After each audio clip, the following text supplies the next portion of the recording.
하나님 말씀 빌립보서를 봅니다. 빌립보서 2장 5절에서 11절까지 보도록 하겠습니다. 빌립보서 2장 5절에서 11절까지 한 절씩 교독하고 마지막 절은 같이 읽겠습니다. 너희 안에 이 마음을 품으라. 곧 그리스도 예수의 마음이니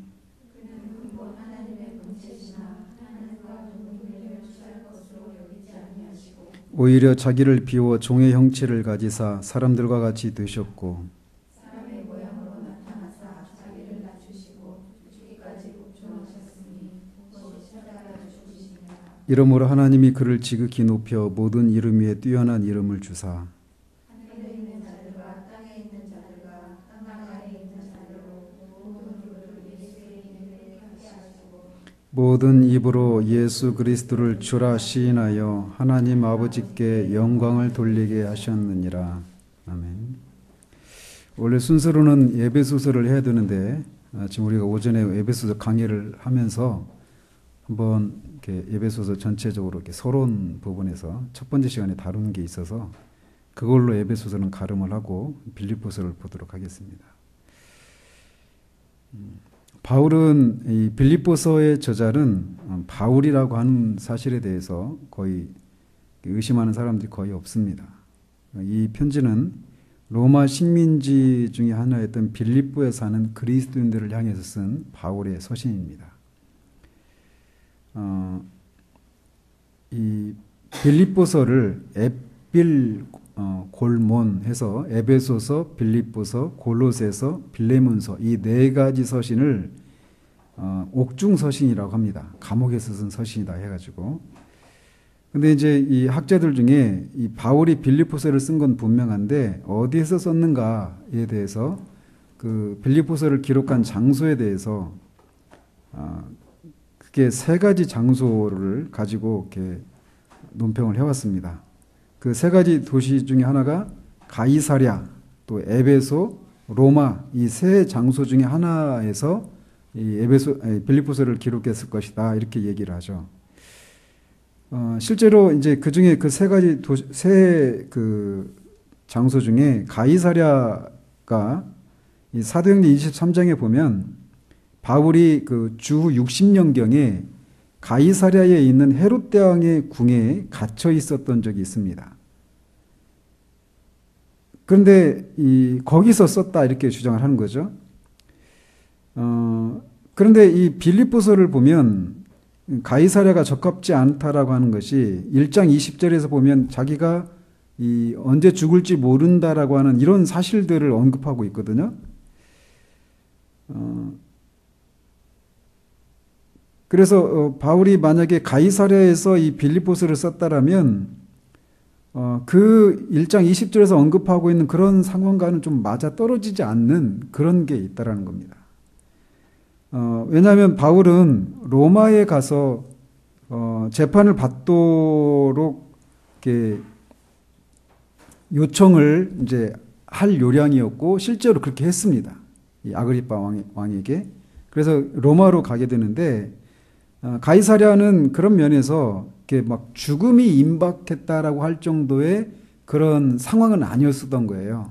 그래서 가이사랴에서 기록했다라고 하는 것은 좀 적합하지 않은 것으로 보이고 또 두 번째로 그 말하는 장소가 에베소인데 이 에베소는 빌립보 바로 옆에 있습니다.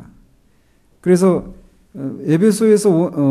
빌립보에서 들어오는 그런 소식을 정기적으로 받아볼 수 있을 정도로 가까운 도시여서 에베소에서 기록을 했을 것이다 이렇게 얘기하는 사람들도 있는데 이 에베소에서 바울이 감옥에 갇혔다라고 하는 이런 기록이 없어요. 따라서 에베소 역시 저작 장소로는 맞지 않은 것으로 보여집니다. 그래서 나머지 이제 한 장소가 로마인데 거기가 가장 가능성이 높아 보입니다. 그래서 로마의 주 62년경에 로마에서 이렇게 갇혀 있었다라고 사도행전에 나오잖아요. 그리고 또 이 빌립보서에서 시위대 또 가이사의 집에 대한 얘기들이 나오거든요. 거기에 있는 사람들이 이 복음을 듣고 이 바울과 관련된 소식들을 들었다라는 얘기들이 언급되는 걸로 봐서 이 빌립보서는 주 62년경에 로마에서 로마에 있는 감옥에 갇혀 있을 때 기록을 했을 것이다. 이렇게 보는 것이 가장 자연스럽다고 볼 수 있습니다. 빌립보서는 오늘날의 용어로 치면 선교 보고서 또는 선교 지원 요청서라고 할 수 있어요. 우리 양부영 선교사님 이 기도편지 오잖아요. 그런 형식의 것들이죠. 그래서 바울은 이방인의 사도로서 자신의 사역에 필요한 이 어떤 기도와 재정적인 그런 도움을 제공하는 사람들에게 이 편지를 쓰고 있는 겁니다. 선교 보고서죠. 그래서 바울은 그렇게 자신을 돕고 있는 교회, 기도와 또 물질로 돕고 있는 이 빌립보 교인들과 협력 관계를 맺고 있다라고 하는 것을 위해서 빌립보 교인들이 자신을 위해서 기도하고 있는 것처럼 자신도 빌립보 교회를 위해서 기도하고 있다라고 하는 것을 그들에게 확신시킵니다. 그러면서 자신이 처한 지금 개인적인 상황에 대해서 가장 최근의 그런 상황들을 그 사람들에게 알리고 자신이 있는 그런 지역에서의 복음 사역의 효과에 대해서 전하고 그들을 영적으로 격려하고 그들이 자신의 사역을 여러 가지로 지원하는 데 대한 어떤 진심 어린 감사를 표현하기 위해서 이 빌립보서를 쓰고 있는 겁니다. 특별히 이 빌립보서에 보면 우리가 오늘 읽었던 이 2장 5절에서 11절까지 해서 이 기독교의 최초의 찬미가 내지 신앙 고백의 한 형태가 이 빌립보서에 실려 있는 것이 또 두드러진 특징 중에 하나라고 말할 수 있습니다. 이 빌립보서에서 이제 두드러진 신학 중에 하나가 뭐냐면 기독론이에요. 오늘 우리가 읽었던 이 본문. 특별히 빌립보서에서 이렇게 두드러진 그런 용어가 있다라면 빌립보서가 아까도 말씀드린 것처럼 옥중서신이에요. 감옥에 갇혀 있는 채로 쓴 편지인데 특별히 이 빌립보서는 기쁨이라고 하는 용어 또는 기뻐하라라고 하는 이런 단어가 지금 정확하게 세지는 않았는데 10차례가 넘게 나옵니다. 그래서 이 빌립보서에 대한 다른 별칭이 있는데 기쁨의 서신 이렇게 불러요. 잘 생각해 보십시오. 감옥에 갇혀 있어요. 그러니까 사도로서 복음을 전파해야 되는데 감옥에 갇혀 있는 그런 상황이에요. 우리가 뒤에도 보면은 그런 상황을 가지고 바울의 그 대적자들이 막 그런 좋지 않은 동기로 복음을 전하면서 그것 때문에 바울이 힘들게 하려고 하는 이런 상황이었단 말이에요. 그런데 그 속에서 기뻐하라는 거예요. 기뻐하고 있고 또 기뻐하라고 말하고 있는 거예요. 그러니까 빌립보서는 도무지 그 기뻐할 수 없는 그런 상황인데 기뻐할 수 있고 또 기뻐하라고 말하고 있는 그런 측면에서 특이한 그런 서신이라고 할 수 있어요. 그래서 특별히 이 빌립보 교인들과 바울 간의 어떤 개인적인 관계 또 바울이 예수 그리스도의 구원 사역과 예수님 자신의 고난, 죽음, 부활 또 부활 후에 영광스럽게 높아지신 것이라는 그런 패턴 그러니까 예수님이 사셨던 삶이 고난을 받아서 죽으셨어요. 그리고 다시 부활하시고 높이 영광을 받으셨던 그러니까 그리스도의 낮아지심과 높아지심이라고 하는 이런 패턴의 삶을 이들도 자신도 그렇게 바울 자신도 그렇게 살고 있고 이 편지를 받고 있는 빌립보 교인들도 그런 패턴에 맞게 삶을 살라고 고면하고 있는 것입니다. 그런 면에서 이 빌립보서 안에는 그런 예수님과 바울과 또 바울의 편지를 받고 있는 사람들에게 낮아진 후에 높아지는 이런 패턴의 삶에 대한 통일성이 있다라는 것입니다. 이 빌립보서의 주요 주제는 격려입니다. 격려하는 거예요. 그래서 바울은 빌립보 교인들에게 하나님과 서로를 섬기는 일에 점점 더 헌신하는 것으로 입증된 바와 같이 이 땅에서 살아가고 있는 하늘의 시민으로서의 삶을 영위할 수 있도록 그들을 격려하고 있습니다.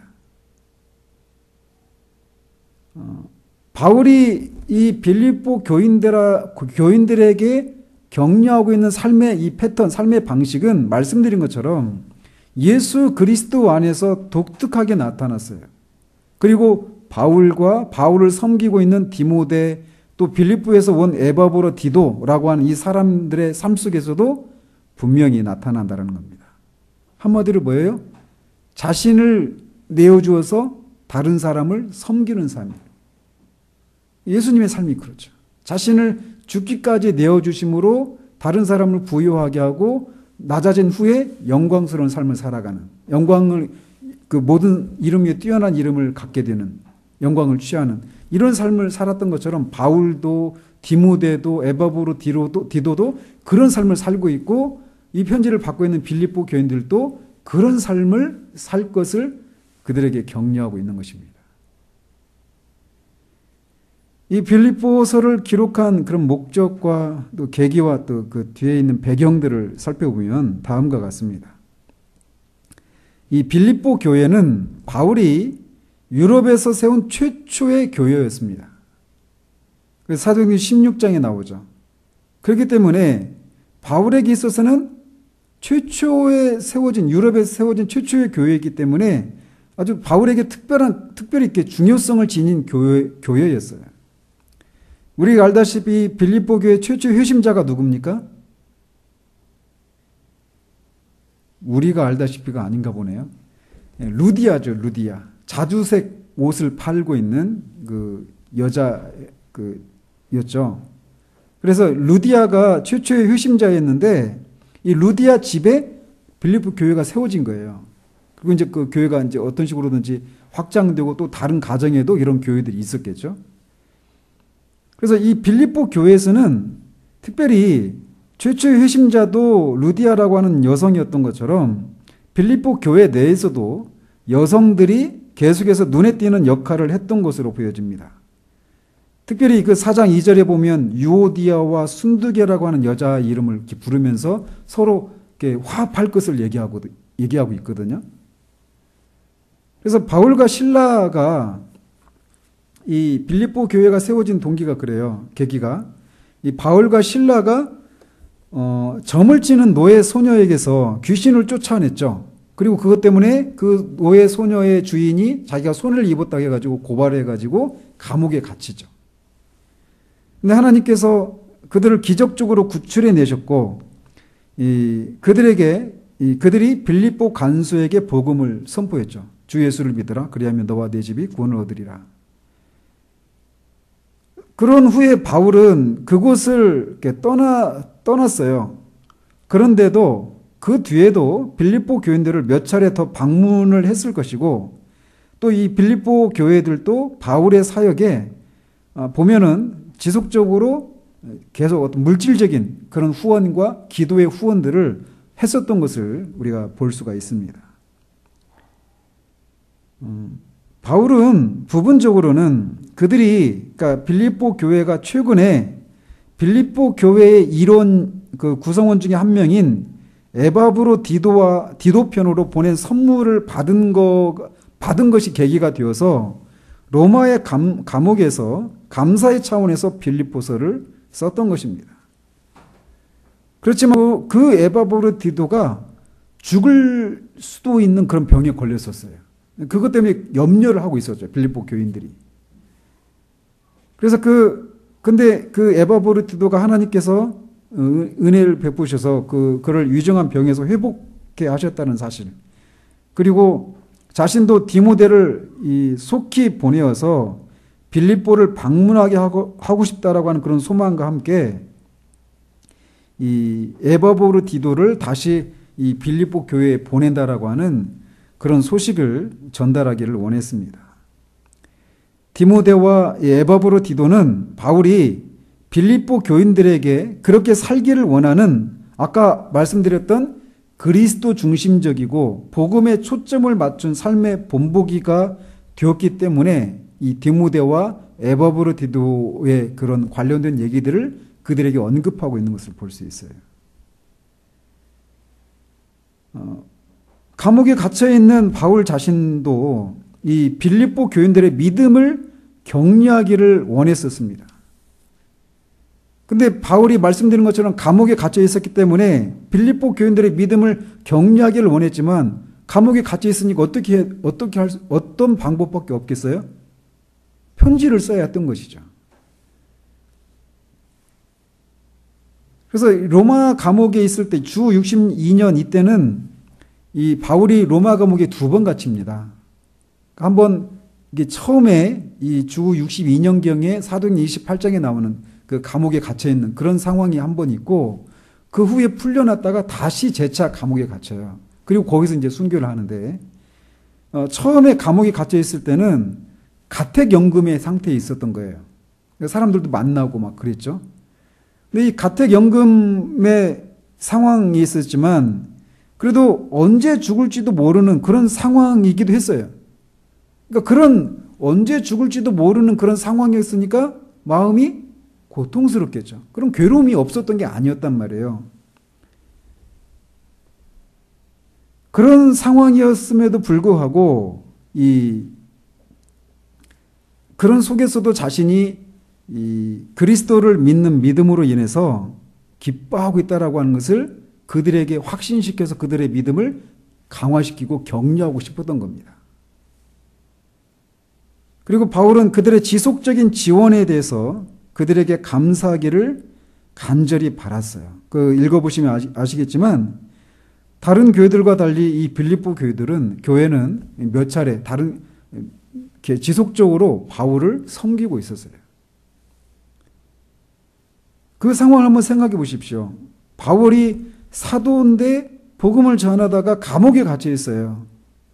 근데 그런 바울을 돕기 위해서 애법으로 디도편으로 헌금을 하고 그런 거란 말이죠.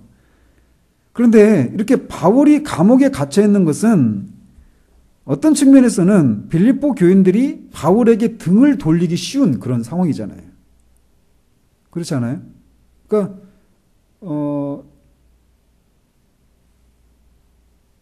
바울이 잘 되지 못한 것, 인간적으로 생각하면 감옥에 갇혀 있는, 그러니까 기뻐할 수도 없고 어떤 복음의 능력이 제한되는, 그가 전하는 그 복음과 반대되는 것 같은 그런 상황 가운데 있단 말이에요. 근데 그런 상황이 있어서 그것은 사회적인 오명을 가져올 수도 있는 상황이었고, 그래서 빌립보 교인들이 바울에게 등을 돌리기 쉬운 그런 상황이었음에도 불구하고 빌립보 교회가 신실하게 바울을 섬겼던 거예요. 그런 상황에 대한 감사함이 바울에게 있었던 것입니다. 그래서 그런 감사 차원에서도 했는데, 이제 그런 차원에서도 이제 편지를 썼는데, 바울이 그런 목적으로만 편지를 쓴 게 아닙니다. 바울은 거기서 한 걸음 더 나아갑니다. 바울은 무엇보다도 빌립보 교인들의 믿음이 계속해서 향상되는 것에 관심이 있습니다. 앞에서도 언급해드린 4장 2절에 보면 유오디아와 순두계라고 하는 이 두 여인이 이 빌립보 교회 내에서 그 갈등이 있었어요. 그래서 교회 안에 그런 갈등이 있었지만 그럼에도 불구하고 다른 교회들, 이를테면 고린도 교회나 우리가 지난주에 살펴본 그런 갈라디아 교회, 이런 교회하고 비교해 보면 빌립보 교회는 굉장히 이 건강한 그런 회중들이었다라고 볼 수 있습니다. 그리고 실제로 요한계시록에도 보면은 거기는 빌라델비아 교회군요. 다른 교회군요. 제가 착각했습니다. 그래서 이 빌립보 교인들은 다른 고린도나 갈라디아에 있는 교인들과 달리 그렇게 문제 많았던 그런 회중과 교회와 달리 아주 건강한 회중이었다라고 하는 것을 볼 수 있어요. 그리고 이렇게 말씀드린 것처럼 바울에게 등을 돌릴 수도 있는 그런 상황 가운데서도 신실하게 섬기는 이런 모습에서도 이 교회가 굉장히 상대적으로 대조적으로 건강한 그런 회중이고 교회였다라고 하는 것을 볼 수 있단 말이에요. 그럼에도 불구하고 그런 교회임에도 불구하고 바울은 그들이 믿음이 계속해서 자라가기를, 성장하기를 바랬다라는 것입니다. 왜냐하면 이 빌립보 교회가 과거의 성취에 만족하기에는 세상은 너무 위험하고 우리는 이 정도니까 어느 정도 섰다, 어느 정도 견고하게 섰다, 이렇게 말하기에는 세상이 너무 위험하다라는 거예요. 또 반대로 복음이 너무 영광스럽다라는 겁니다. 우리가 이렇게 은혜를 누리고 하는 거 감사한데 그런 것으로 완전히 우리가 누릴 수 있는 거 다 누렸다라고 말할 수 없을 정도로 복음이 영광스럽다라는 거예요. 그래서 이 유명한 구절이죠. 3장 14절에 내가 이미 얻었다 함도 아니요 이미 이루었다 함도 아니요 하면서 표대를 향하여 그리스도 예수 안에 하나님이 위에서 부르신 상을 위하여 달려가야 한다라고 그들이 촉구하고 있는 겁니다. 바울이 이 편지를 보내고 있는 바울이 지금 그렇게 하고 있는 거예요. 많은 교회를 개척하고 많은 하나님의 성령의 능력이 동반되어서 많은 그런 성취를 이루었어요. 그럼에도 불구하고 그가 이 정도면 나처럼 살아라 이렇게 말하고 있는 그런 사도임에도 불구하고 그가 내가 많은 놀라운 일들을 경험했고 많은 일들을 성취했지만 내가 다 이룬 것이 아니다. 내가 다 모든 것을 맛보았다고 말할 수가 없다. 나는 아직도 여전히 위에서 부르신 그 상을 위에서 찾아가고 있다. 달려가고 있다라고 말하고 있다는 겁니다.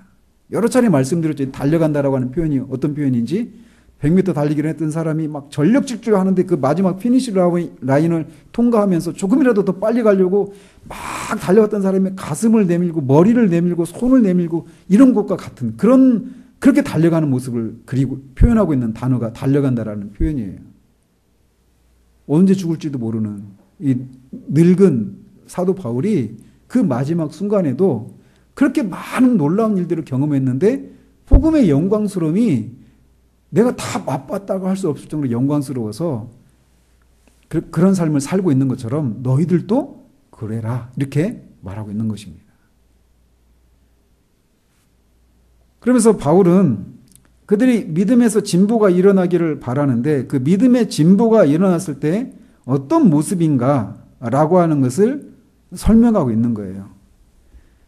그러면서 그렇게 성숙한 그리스도인이 되어지는 영적인 진보가 이루어진 그런 그리스도인의 모습은 오직 소수에게만 가능한 특별한 어떤 신비로운 통찰력을 통해서 그 지점에 이르는 것이 아니다라는 겁니다.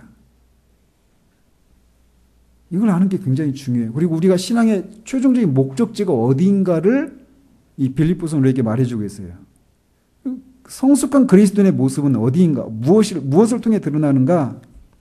타인에 대한, 다른 사람에 대한 사랑과 섬김이라고 하는 익숙한 미덕의 꾸준한 실천을 통해서 찾아온다라는 겁니다. 우리가 하나님 앞에서 개인적으로 열심히 기도하고 개인적인 경건 생활하고 그런 걸 통해서 성령의 충만함을 입고 그럼 하나님이 나를 사랑하시고 내가 하나님의 사랑받는 자라고 하는 사실들을 아는 데서 오는 그런 충만함들, 이것이 궁극적으로 그게 최종적인 목적지가 아니라는 거예요. 그렇게 되어야 될 이유는 뭐냐? 그렇게 될 때 다른 사람을 섬기고 사랑하는 그런 것이 가능하기 때문에 그것이 필요하다는 것입니다. 충만해진 거, 이것이 우리의 최종적인 목적이 아니라는 거예요. 결국은 다른 사람에 대한 사랑과 섬김이라고 하는 거. 이거 너무 우리에게 익숙한 덕목이잖아요. 근데 이거를 꾸준하게 실천하는 것, 하고 있는 사람, 그 사람이 성숙한 그리스도인이라는 거예요. 그래서 바울은 자신이 바로 그런 생활 방식의 한 본보기로 자신을 제시하고 있습니다.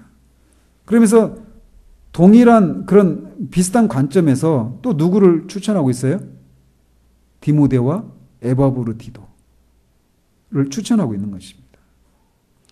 그러나 무엇보다도 믿음의 진보를 위한 최고의 본보기는 누구일까요? 바로 예수 그리스도이십니다. 우리가 읽었던 이 본문. 그러니까 이 지금 교회 안에 그런 다툼이 있다고 그랬잖아요. 유오디아와 순두계를 중심으로 해서 이 양대 보면 어떤 양대 싸움이었던 것 같아요. 우리가 어디에나 어떤 모임이나 가면 그 어떤 그 조직의 어떤 헤게모니라고 하잖아요. 서로 권력 다툼하고 이런 게 있잖아요. 교회 안에도 그런 게 있고. 근데 그런 일이 일어나는 이 그것에 대한 최종적인 해결책이 뭐냐? 하나님과 근본 하나님의 본체이셔서 하나님과 동등하신 분이심에도 불구하고 자신을 낮추셔서 십자가에 죽기까지 하셨던 예수님. 그 예수님처럼 우리가 살아가야 한다는 것입니다. 모든 갈등의 해결책이 거기에 있다는 거예요.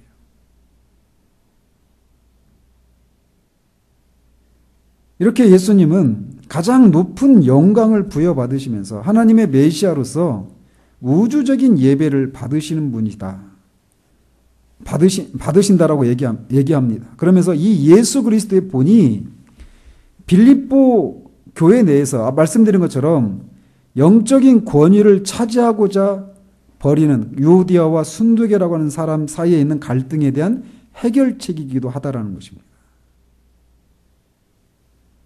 그리스도의 본을 따르는 이들은 하나님이 그리스도의 날에 그들도 변호해 주실 것이다라고 하는 소망이 있고 따라서 기뻐할 수 있다는 거예요. 그들은 또한 하나님이 그들 홀로 가능한 최선을 다해서 세상을 헤쳐나가도록 내버려 두지 않으실 것이라고 확신할 수 있습니다. 그래서 이 영적인 진보를 이루어야 되고 그 영적인 진보를 이룬 그 삶의 본보기는 궁극적으로는 예수 그리스도이신데 그 영적인 진보는 그냥 자연적으로 따라오는 것이 아니라 노력을 수반한다라고 얘기하고 있습니다. 바울은 그들에게 두렵고 떨림으로 너희 구원을 이루라라고 격려합니다. 그러나 동시에 그걸 혼자 하는 것이 아니라 너희 안에서 행하시는 이는 하나님이시니 자기의 기쁘신 뜻을 위하여 너희에게 소원을 두고 행하게 하신다라고 하는 것을 통해서 이 영적인 진보를 우리 스스로 우리 혼자만의 힘으로 하는 것이 아니다라고 하는 것도 이렇게 얘기하면서 우리를 격려하고 있는 것입니다. 이 에베소서에서 다루고 있는 여러 가지 주제들, 핵심 주제들을 살펴보면 다음과 같습니다. 말씀드린 것처럼 첫 번째는 그리스도인은 삶 속에서 꾸준히 진보를 이룰 필요가 있다라는 것입니다. 그래서 이렇게 빌립보서에서 보면은 제가 에베소서라고 그랬나요? 이 빌립보서에서 첫 번째 그 핵심 주제는 이 삶 속에서 그리스도인은 꾸준히 진보를 이룰 필요가 있다라고 하는 것을 말해주고 있어요. 그러면서 이 빌립보서에서 보면은 진보, 진전 이런 얘기들이 여러 번 나옵니다. 아까 말씀드린 것처럼 이들은 다른 교회에 비해서 성숙하고 어느 정도 건전한 그런 상태 가운데 있었어요. 근데 거기서 멈추면 안 된다라는 거예요. 세상의 위험함과 이 복음의 영광스러움 때문에 그리스도인은 이 땅에서 끊임없이 전진하고 진보해 나가야 된다라고 말하고 있습니다. 가장 유명한 구절이 있다면 아까 말씀드린 것처럼 3장 12절에서 16절까지입니다. 그런데 이렇게 믿음에 있어서 이 진보를 이루어야 되는데 그 진보를 이루는 데 있어서 필수적인 게 뭐냐? 올바른 영적 세계관을 갖는 것이 필요하다라는 것이에요. 그래서 너희 안에서 착한 일을 시작하신 이가 그리스도 예수의 날까지 이루실지를 우리가 확신한다. 그러니까 믿음의 진보를 이루는 데 있어서 이렇게 우리 안에서 시작하신 그 일을 예수 그리스도의 날까지 재림하실 때까지 그 일을 이루실 것을 확신하는 것이 필요해요. 그런 영적인 올바른 그런 영적인 세계관을 가지고 있어야 되는 거예요. 또 내가 기도하노라 너희 사랑을 지식과 모든 총명으로 점점 더 풍성하게 하사 너희로 지극히 선한 것을 분별하며 또 진실하여 허물 없이 그리스도의 날까지 이르고 예수 그리스도로 말미암아 의의 열매가 가득하여 하나님의 영광과 찬송이 되기를 원하노라. 이렇게 진보를 이루는 데 있어서 사랑과 너희 사랑을 지식과 모든 총명으로 더 풍성하게 하는, 그러니까 어떤 면에서 우리가 진보를 이루어야 되는가? 우리의 사랑이 진보를 더 풍성해져야 되는, 풍성하게 되는 데 있어서 진보를 이루어야 돼요. 근데 이 사랑이 지식과 모든 총명으로 함께 풍성해져야 한다는 것입니다. 그러니까 이런 진리를 같이 알아야 되는 거예요. 그리고 또 이 진보를 이루는 데 있어서 필요한 그 세계관이 어떤 거냐면 누구든지 우리 온전히 이룬 자들은 이렇게 생각할지니 만일 어떤 일에 너희가 달리 생각하면 하나님이 이것도 너희에게 나타내시리라. 오직 우리가 어디까지 이르렀든지 그대로 행할 것이라. 이런 자세가 필요하다는 것입니다. 또 그러나 무엇이든지 내게 유익하던 것을 내가 그리스도를 위하여 다 해로 여길 뿐더러 라고 이렇게 시작되는 구절도 있잖아요. 이런 식으로 내가 영적인 믿음의 진보를 이루기 위해서는 내가 가지고 있어야 돼. 내가 갖춰야 될 그런 영적인 올바른 그런 영적인 세계관들, 영적인 진리들이 필요하다라는 거예요. 반드시 이루실 것이다. 그리고 어떤 부분에서 우리의 사랑이 풍성해져야 되는데 이 지식과 모든 분별에서 같이 가야 된다는 것이죠. 그리고 나와 다른 사람들의 경우에도 결국은 마지막에 다 밝혀질 것이다. 그러니까 그거를 끝까지 시시비비를 가리고 하려고 하지 말라라는 것입니다. 아무튼 이런 올바른 영적인 세계관을 가지고 있어야 믿음의 진보가 이루어질 수 있다는 거예요. 이런 것이 없이 내가 믿음에서 진보를 이루어야지 이렇게 해서 진보가 이루어지는 게 아니라는 것을 말해주고 있는 것입니다. 세 번째로 그리스도는 하나님께 대한 하나님께 대한 사랑과 섬김의 최고의 본보기이고 이 성숙한 그리스도인도 이런 측면에서 이 귀감 역할을 할 수 있다는 것입니다. 그래서 언급하죠. 자꾸 아까도 말씀드렸지만 우리가 이렇게 되기가 쉬워요. 저 역시도 그런 시간들을 보냈었고요. 그러니까 개인적으로 열심히 기도하고 성경 읽고 개인적인 경건 생활 하면서 하나님의 은혜를 사모하고 이런 거 다 좋습니다. 해야 됩니다. 근데 그것이 최종적인 목적에서는 안 된다라는 거예요. 왜 우리가 그런 은혜를 받아야 되는가? 왜 그런 충만함이 우리 가운데 있어야 되는가? 결국 그것을 통해서 다른 사람을 사랑하고 섬기는 그런 삶을 살도록 하기 위한 거예요. 그러니까 저도 지금도 그런 모습이 없지 않아 있지만 그런 것을 방해할 때 내가 그렇게 기도하고 성경 읽고 경건 생활에 집중하고 하나님과의 관계에 집중하고 이런 것을 방해하는 것들을 그 옆에 있는 사람들 있잖아요. 내 상황들. 그런 것들이 짜증스럽고 그런 것들이 귀찮게 생각되는 이렇게 생각하면 안 된다라는 거예요. 결국 내가 이 개인적인 그런 충만함을 누리는 것이 결국은 그것을 통해서 다른 사람을 섬기고 사랑하기 위한 것에 있다라고 하는 것을 우리가 기억해야 되고 그것이 바로 그리스도의 삶이었어요. 그리고 우리 한 사람 한 사람이 이 바울처럼 또 디모데나 에바브로 디도처럼 그들이 또 그런 귀감 역할을 했다라는 것이죠. 우리도 그런 역할을 해야 된다라는 것입니다. 그러니까 자꾸 우리가 다시 돌아가게 되지만 이 신앙생활에 결국은 우리 옆에 있는 사람들을 사랑하고 섬기는 그런 모습으로 가야 되는 거예요.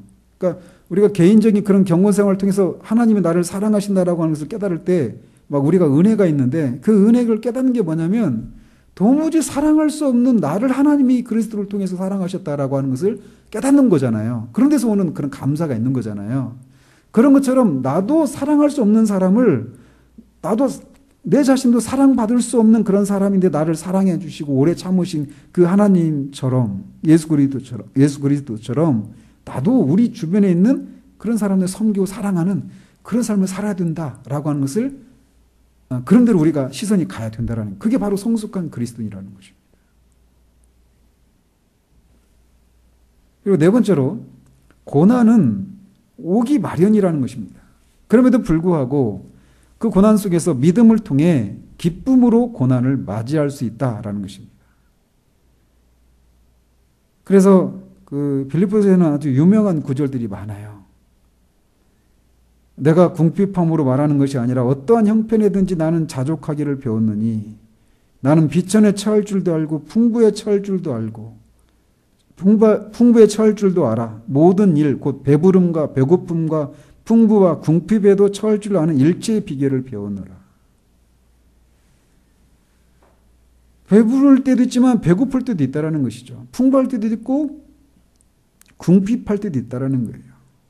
비천할 때도 있다는 것이죠. 근데 그런 때에도 믿음을 통해서 기쁨을 누릴 수 있다는 것이에요. 그걸 사도가 배웠다라고 말합니다. 우리도 그래야 한다는 것이죠. 근데 이렇게 고난 가운데서도 기쁨 가득한 그런 그리스도인의 삶을 살 수 있어요. 근데 그런 삶을 살기 위해서 필수적인 게 뭘까요? 고난 가운데서도 믿음을 통해서 기쁨을 누리는 그런 그리스도인의 삶을 살 수 있어요. 그런 삶을 살는 데 있어서 필수적인 거가 뭐라고 말을 하냐면 기도라고 얘기하는 거예요. 아무것도 염려하지 말고 다만 모든 일에 기도와 간구로 너희 구할 것을 감사함으로 하나님께 아뢰라. 그리하면 모든 지각이 뛰어난 하나님의 평강이 그리스도 예수 안에서 너희 마음과 생각을 지키시리라.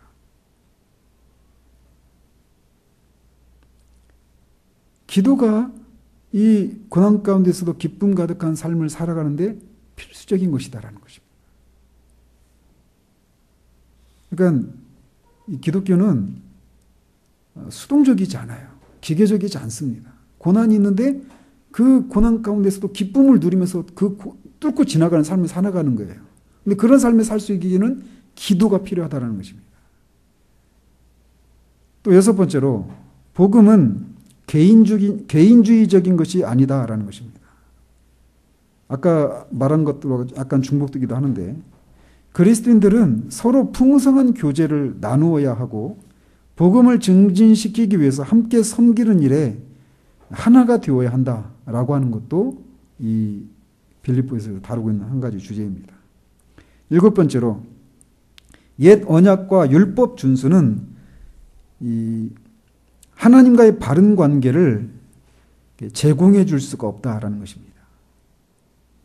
신자들은 오직 예수 그리스도를 믿는 믿음을 통해서만 하나님과 바른 관계를 맺을 수 있고 구원을 받을 수 있다라고 하는 것을 이 성경에서 여전히 어김없이 이렇게 전하고 있습니다.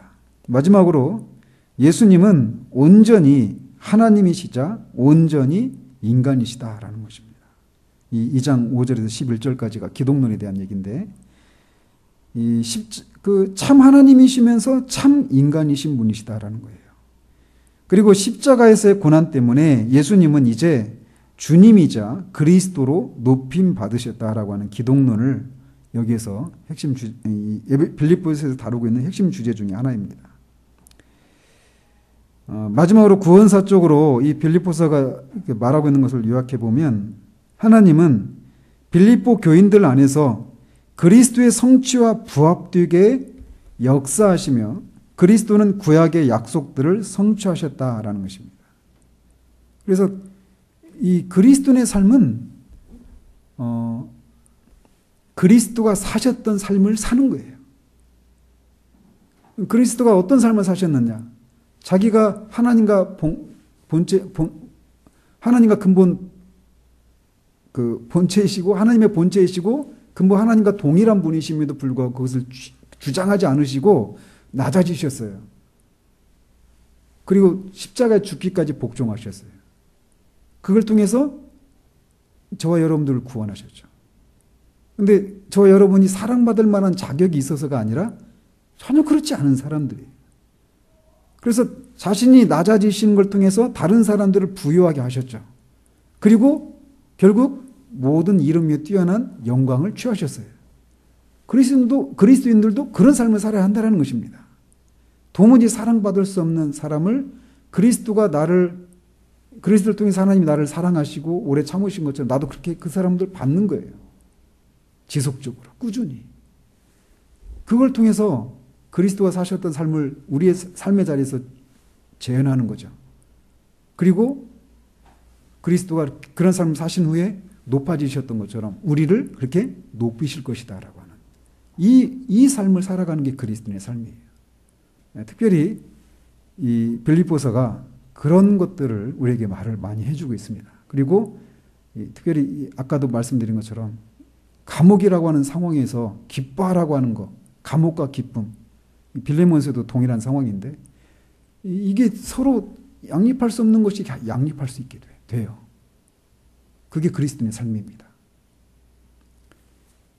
우리가 이 빌립보서에서 그렇게 말하고 있는 그런 내용들이 이런 내용들이라는 걸 알고 또 실제로 이 빌립보서를 통해서 바울이 빌립보 교인들이 살기를 원하셨던 원했던 그 삶을 우리도 살아내는 일들이 있기를 우리 주님 여러분을 축원드립니다. 기도하겠습니다.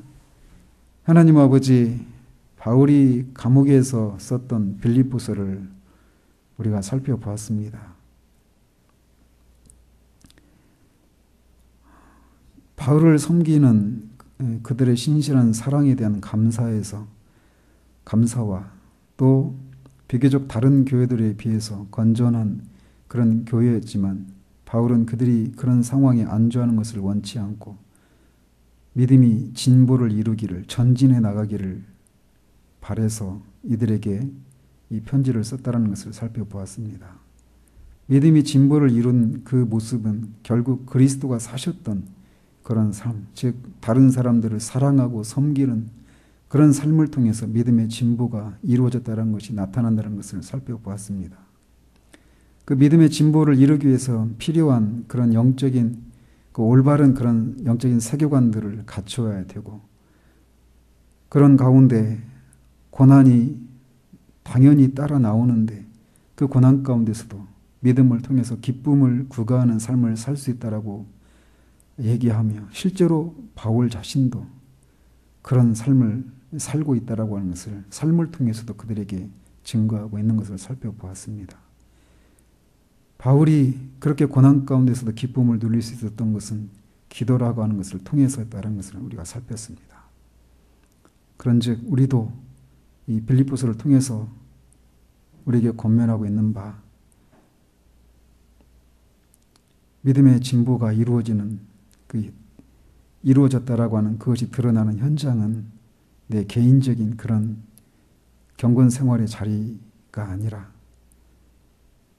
다른 사람을 섬기고 사랑하는 그런 자리임을 알고 우리가 하나님이 우리에게 그렇게 섬기라고 우리에게 붙여주신 우리의 가족들, 우리 주변에 있는 사람들, 우리 교인들 그들을 섬기는 과정 속에서 우리가 낮아지고 그렇게 우리를 주장하지 않는 그런 자세로 섬기는 것을 통해서 우리의 성숙함을 믿음의 진보를 드러낼 수 있는 그런 우리들 될 수 있도록 주님 도우시기를 원합니다. 예수 그리스도 이름으로 기도합니다. 아멘.